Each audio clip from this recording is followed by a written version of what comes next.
Hermanas y hermanos, estamos en el cuarto domingo de Adviento. Comenzamos esta cuarta semana de preparación y última. Por eso decía, estamos ya muy cerca a este gran acontecimiento. Y el Evangelio de hoy nos relata esa experiencia maravillosa de cuando el poder de Dios desciende sobre esta mujer sencilla. Dios en su infinito amor, dice la palabra mismo, se manifestó y quiso revelarse de todas maneras. Porque Dios nos ama tanto. Él quería manifestar su gloria y su poder para que sus hijos comprendan su gracia, su amor. Y por eso a lo largo de la historia de la salvación Dios envió a sus mensajeros para anunciar, para hacer conocer el amor de Dios. Pero este pueblo no siempre había comprendido esa gracia que Dios quería compartir con ellos. Y por eso encontramos a lo largo de la historia de la salvación a ese pueblo que acoge la gracia de Dios, pero al mismo tiempo abandona esa gracia de Dios. Y entonces se repite cada vez la manifestación de la gloria de Dios para sus hijos por medio de sus mensajeros, el anuncio de la buena noticia, pero de nuevo encontramos enseguida el abandono de esa gracia de los hijos. Y eso sigue hasta hoy.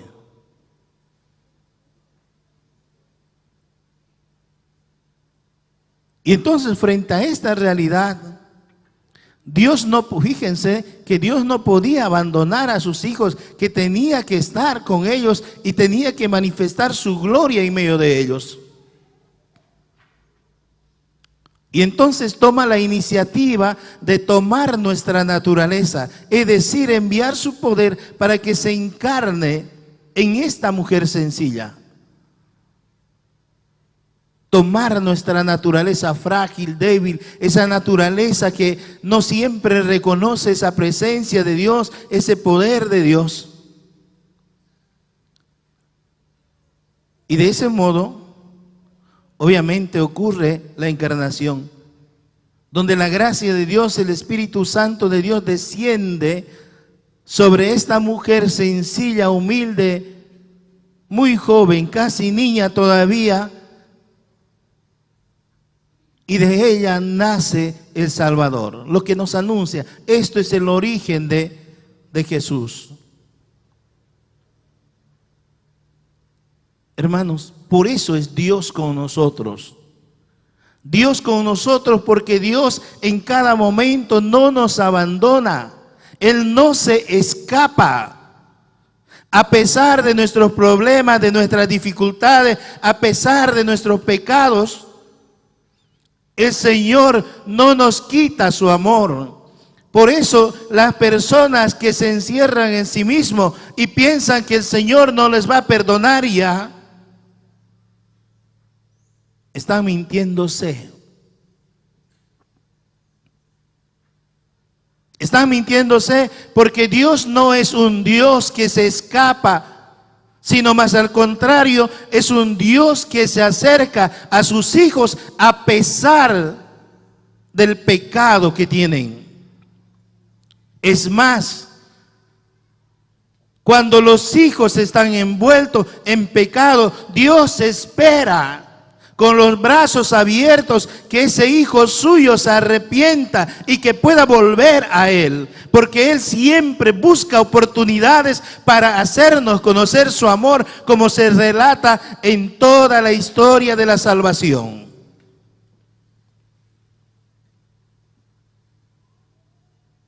Y por eso ha pensado enviar a su Hijo único para que sus hijos puedan aceptar su gracia y su amor. Porque nosotros no hemos hecho nada grande como para convencer el amor de Dios y Dios pueda hacernos ese favor. No, Dios, porque nos ama, ha manifestado su amor. Es más, nuestras obras, nuestros esfuerzos, nuestras facultades son nada delante de la grandeza de Dios. Es decir, no alcanzan para convencer, para conquistar el amor de Dios. Por eso dice la palabra, si quisiéramos comprar el amor de Dios, toda la riqueza del mundo sería despreciable.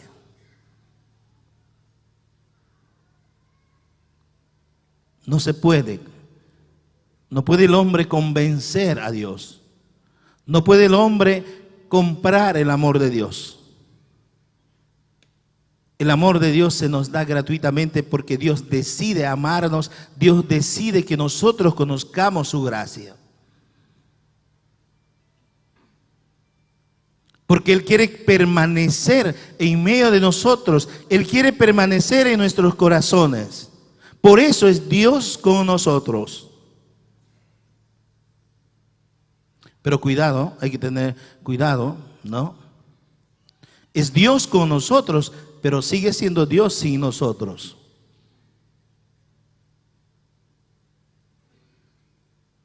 ¿Por qué? Porque nosotros somos los que necesitamos de Dios. Él nos ama tanto, pero si nosotros decidimos abandonarle, Él respeta la libertad de sus hijos. Obra, obviamente, ¿no es cierto? Pero después, a veces esto sucede que nos deja y nosotros nos perdemos ahí. Pero no quiere decir que Dios nos abandona. Dios está esperándonos. ¿Cuál imagen de aquel hijo pródigo, no es cierto? Ese padre que espera a su hijo. Porque es un Dios de amor. Porque el amor de Dios no es como el amor nuestro, que se acaba, que tiene barreras, que tiene límites, sino Dios siempre está esperándonos. Por eso, en la primera lectura, relata esto, el cumplimiento de esa promesa, la manifestación de ese Dios que nos ama tanto en medio de su pueblo. Anuncia esa plenitud, esa promesa que se va a cumplir. El Emmanuel, el Dios con nosotros que se va a manifestar en medio de su pueblo. Esto es el mensaje de fondo. Y el Evangelio, cuando nos habla del origen de Jesús, nos dice también que Jesús verdaderamente se ha manifestado en medio de su pueblo y es real.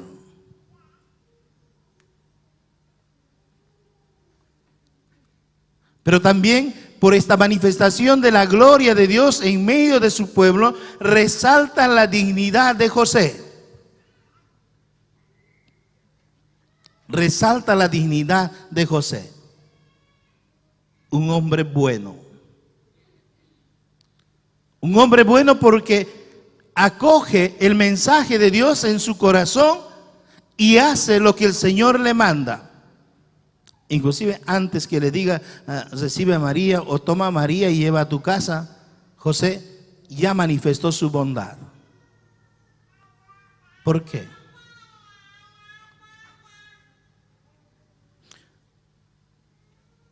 María había quedado embarazada por gracia del Espíritu Santo. Y al enterarse José de esto, decidió repudiarlo en secreto. ¿Qué es esto de repudiarlo en secreto? Hay que entender el trasfondo de esto. Es que hermanos, no podía haber mujer alguna que pueda quedar embarazada, así nomás. Las normas, las leyes de ese tiempo no permitían que ocurran estas cosas. Peor, una mujer cuando estaba comprometida, sin la intervención de su comprometido, no podía ocurrir esto.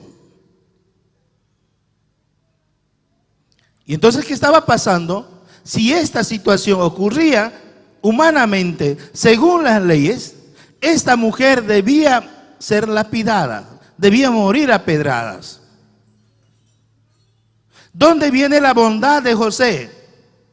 La bondad de José aparece en cuando él decide, sabe que María, su comprometida, está embarazada, pero sabe también que no es suyo esa criatura.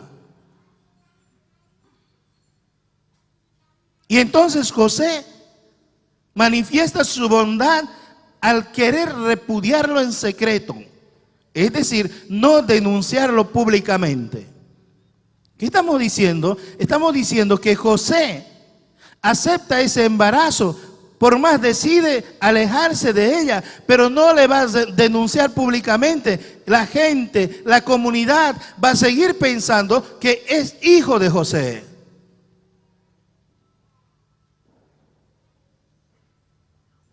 Ahí está la bondad de José. Ahí resalta la bondad de José, porque no quiere que esta mujer que estaba comprometida con él lleve el castigo. O sea, la decisión es heroico.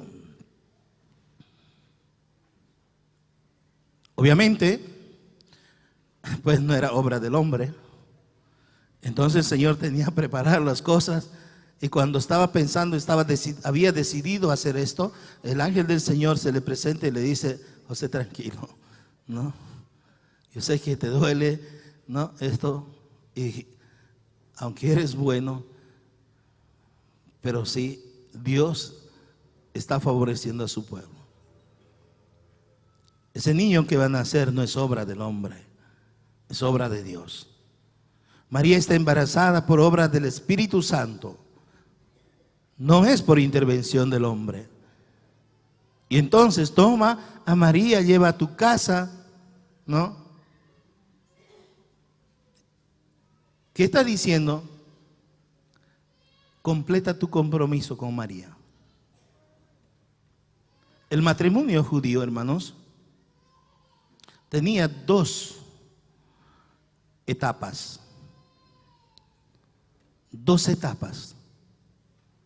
Uno era el compromiso verbal, ¿no es cierto? Lo que ya había entre José y María, porque era su comprometida. Ya estaba dicho que José y María se iban a casar. Pero en ese momento María todavía no podía irse a casa de José. José no podía llevarlo todavía. Eran comprometidos, pero cada uno vivía en su lugar, en su casa. Dentro del matrimonio judío esto ya es parte del matrimonio, pero sí no vivían todavía.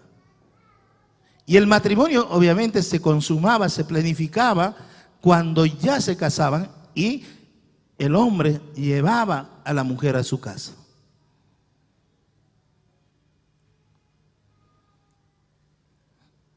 Y entonces, en otras palabras, el ángel cuando le dice: toma a María, lleva a tu casa, está diciendo: asume tu rol de esposo, completa la vida matrimonial, tómalo, lleva. Esto es la bondad de José, y José escucha el mensaje de Dios, no pone reparos, se levanta y toma a María, se lo lleva a casa y asume la formación de ese niño. Y vemos nosotros a lo largo del tiempo así. Dios se va a manifestar en medio de nosotros, asumiendo nuestra naturaleza humana. Por eso Pablo tiene la razón de decir, ¿no?, que Dios se hizo como nosotros en todo, menos en el pecado.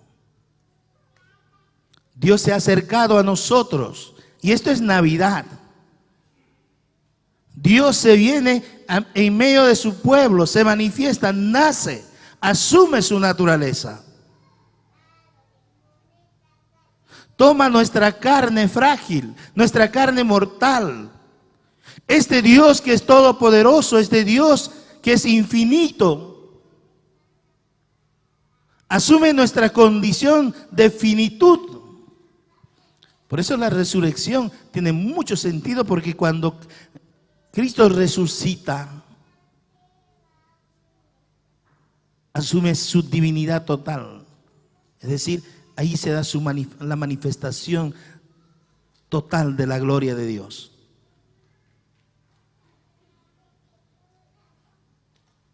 Y con acercarse a nosotros, al estar en medio de nosotros, al ser Dios con nosotros, sobrevalora nuestra naturaleza.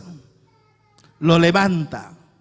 ¿Por qué digo lo levanta? Lo rescata. Hay muchos todavía, hoy en día, hay todavía corrientes que nuestro cuerpo es malo. Habían corrientes filosóficos, por ejemplo, la corriente platónica pensaba, ¿no es cierto?, que el cuerpo era cárcel del alma. En otras palabras, que el cuerpo esclavizaba el alma. Entonces había que liberarse del cuerpo carnal o mortificar el cuerpo para crecer en el espíritu.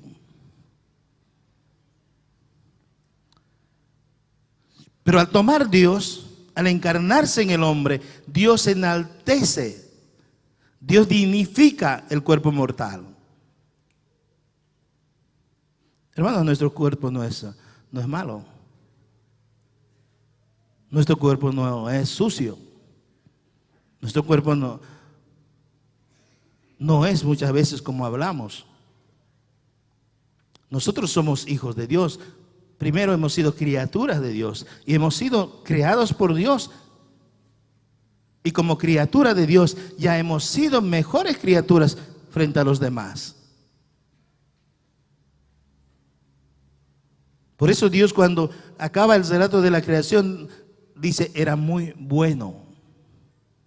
Y el Salmo 8 dice que es el hombre para que te acuerdes de él, el ser humano para darle poder. Lo hiciste poco inferior a los ángeles. Eso somos nosotros. Y entonces nuestro cuerpo no es malo. ¿Qué es malo? Hermano, son nuestros actos. Lo malo es lo que hacemos al no reconocer la grandeza del amor de Dios. Lo malo es lo que hacemos, incluso estando Dios con nosotros, en medio de nosotros, nosotros no obedecemos, no respetamos esa presencia de Dios en nosotros. Y entonces pecamos. Eso es malo. No se rechaza a la persona, se rechaza el pecado.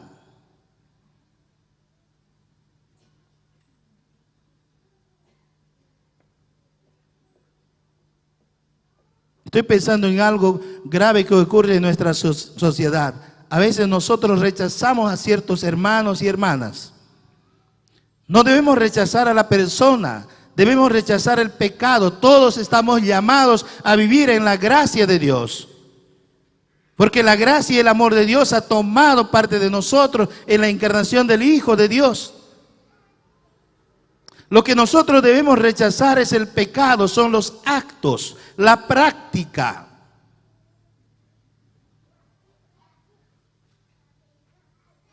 Muchos se escandalizaron cuando el Papa Francisco dijo o habló sobre la homosexualidad. Todos le criticaron. Es que, hermanos, no se rechaza a la persona. ¿Y cuántos papás, cuántas mamás tienen miedo de descubrir? Cuando descubren, tienen problemas, porque confunden. No se trata de rechazar al hijo, a la hija que está en pecado, se trata de rechazar el acto.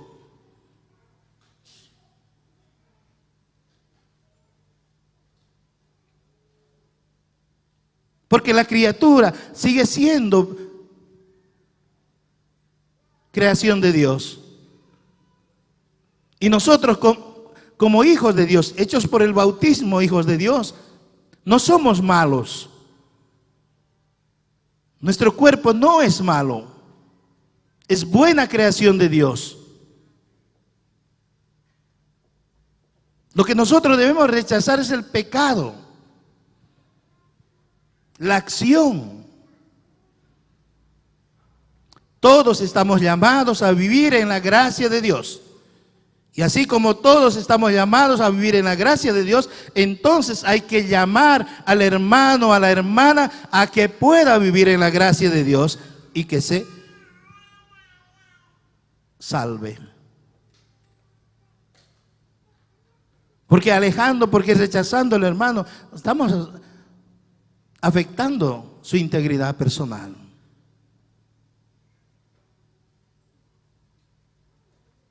Dios con nosotros nos asume. Pablo lo dice, se hizo semejante a nosotros. Dios con nosotros en todo momento, en toda circunstancia. A pesar del pecado, a pesar de las cosas que tenemos, Dios no nos rechaza. Dios siempre está con los brazos abiertos para acogernos, para derramar su gracia, para rescatarnos del pecado. Y nosotros también tenemos que pregonar, tenemos que transmitir ese mensaje de que Dios es con nosotros. Y muchas veces nosotros lo que nos pasa es que tildamos a las otras personas y cerramos. ¿No es cierto? Cuando decimos, cuando nos molestamos con alguien, hasta aquí está bien, de aquí ya se acabó todo. ¿No es verdad? Se acabó todo, no hay más nada. No, Dios no es así. A lo largo de la historia de la salvación ya debía de haber un despachado, ¿no es cierto? El pueblo de Dios se ha hecho adoradores de ídolos, se ha hecho los becerros de oro y no sé qué. Pero y Dios sigue, ¿no?, ahí insistiendo, sigue mandando sus mensajeros. Y al final de cuentas, tanto amor Dios tiene con nosotros, envía a su Hijo, y este Hijo suyo es capaz de entregar su vida por nosotros. Y la pregunta es ahí, ¿y nosotros somos capaces de entregar nuestra vida por Él? Uno dice facilito, claro, pero llegado el momento no sé. Llegado el momento no sé. ¿Por qué? Les digo eso de la vida práctica, hermanos. Creo que la mayoría sabe. Yo estoy estudiando y tengo compañeros jovencitos. Cuando conversamos, ninguno dice que es católico, ninguno dice que es catequista, que ninguno dice que sirve en la iglesia. Pero después, cuando vas conversando poco a poco, o vas ganando de cierta confianza, y entonces te dicen: yo soy católica también, soy catequista en mi parroquia. Esta es nuestra condición. Nosotros nos cuidamos nuestro pellejo, Dios no. ¿Cuántos de ustedes, no sé si ya ocurre aquí, pero en otros países sí es normal esto, en sus trabajos no dicen que son católicos?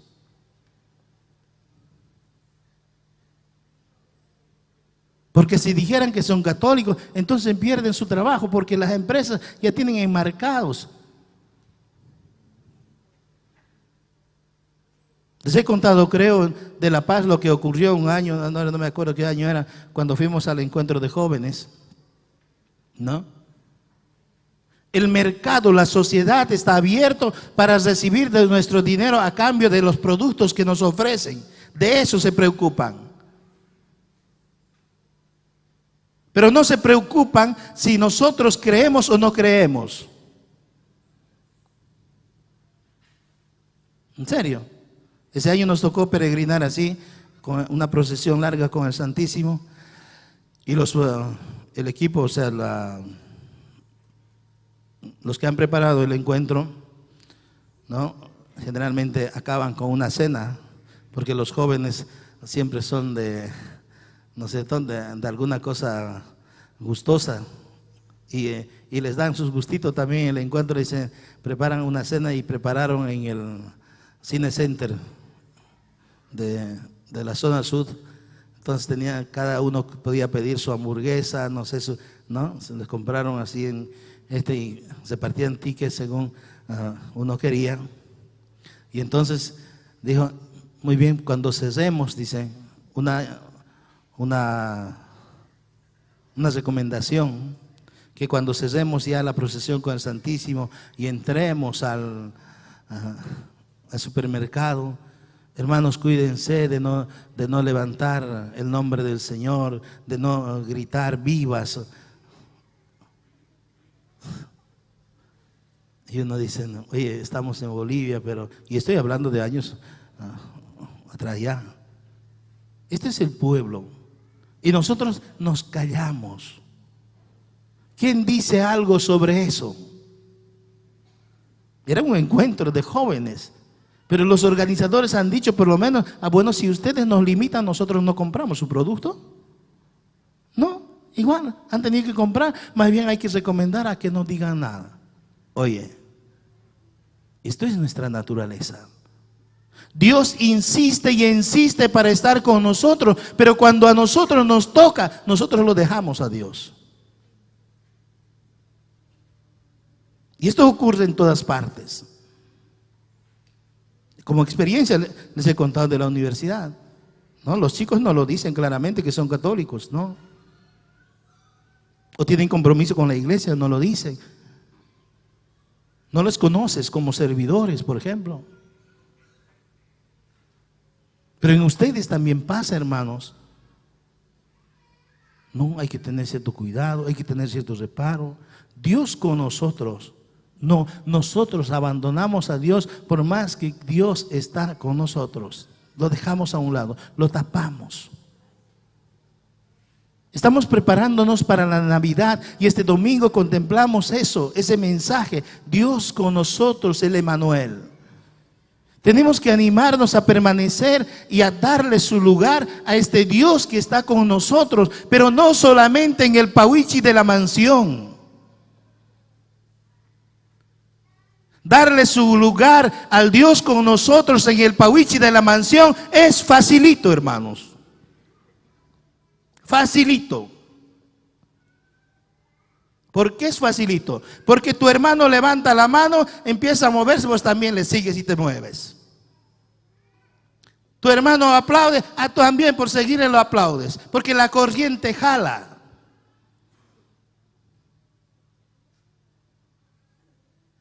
Y entonces entramos en sintonía, ¿no es cierto? Preparamos, ya después de un tiempo ya casi espontáneas, todos están ahí, ¿no?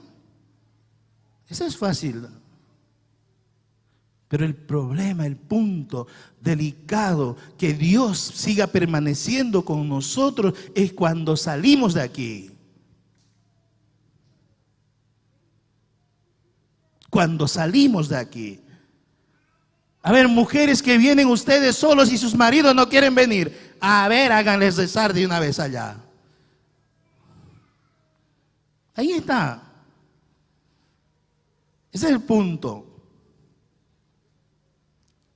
Lo que necesitamos es mantener esta gracia, este fervor que nosotros vivimos allí donde nos encontramos. Allí donde nos encontramos. Eso es difícil.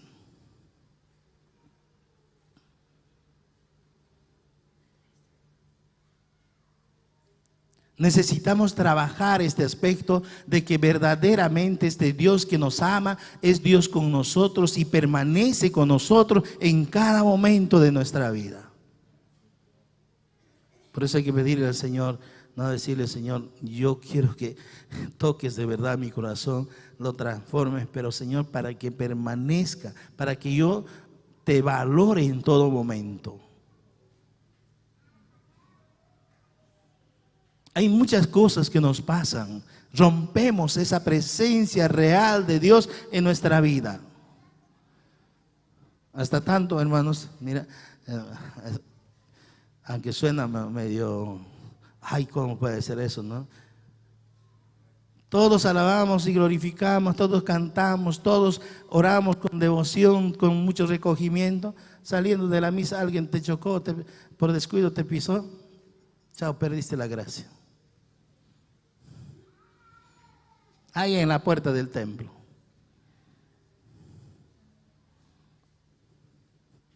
Dios con nosotros. No, Dios con nosotros hasta que nos hagan perder por algo. Esta es nuestra vida. Pero Dios, a pesar de esta flaqueza, de esta debilidad, quiere mantenerse con nosotros. Por eso digo, hermanos, no se engañen. No digan que Dios no los va a perdonar ya a ustedes. Eso es mentira. Más bien Dios quiere que tú abras tu corazón, le aceptes y le digas, a pesar de tus debilidades, a pesar de tus pecados, decirle, Señor, desgraciado soy, pero Señor, quiero que tu gracia me asista. Claro, porque soy desgraciado porque he perdido la gracia. Pero Señor, quiero que tu gracia me asista a pesar de esa flaqueza que tengo. Y este tiempo es para eso, para afianzar eso. Para no hacernos los puros y los santos. Hermanos, muy fácil es caer en eso.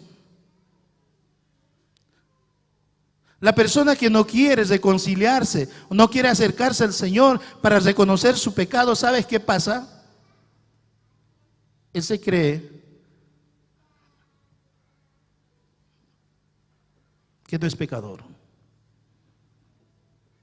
y ve a los demás que no deben pecar, que no deben fallar, y se encierra en eso, que él es lo mejor.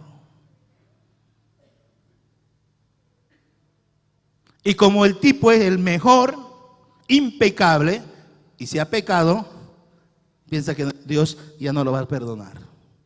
¿Cómo pues un perfecto puede caer, verdad? Ese es orgullo. Orgullo. Dios en ningún momento te va a rechazar. Dios siempre quiere estar contigo.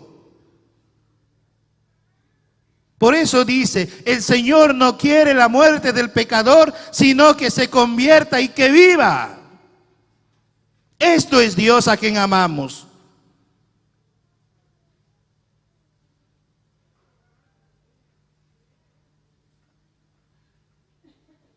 Abiertos a su gracia, a su amor, que aceptemos, que no nos engañemos a nosotros mismos pensando que Dios no nos va a perdonar. Dios siempre nos va a perdonar.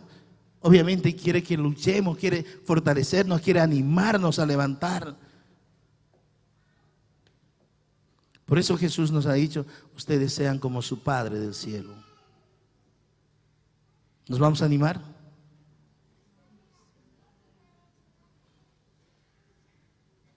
Sí, Padre, pero pucha, tengo que luchar todavía. Sí, hermanos, así es. Yo junto con ustedes, ustedes junto conmigo, tenemos que estar empujando este carro, a pesar de nuestras debilidades y flaquezas. Cesemos los ojos. Cesemos los ojos. No tenemos un monitor, vamos a hacerlo libre esta parte de la oración. Cierren los ojitos antes de profesar nuestra fe. Presentémoselo al Señor. Muchas veces a nosotros mismos esa palabra nos choca. Como dice, la palabra de Dios es como una espada de doble filo y corta donde llega. Preséntaselo al Señor lo que sientes, tus debilidades, tus flaquezas. ¿Cuántas veces nos hemos querido encegar y pensar que Dios no nos va a perdonar y solamente nos hemos privado de la gracia de Dios? Entrégaselo en las manos de Dios. Dile: Señor, soy débil, frágil, pero quiero que tú me acompañes, me fortalezcas. Quiero que tú, Señor, me des la gracia de tu amor.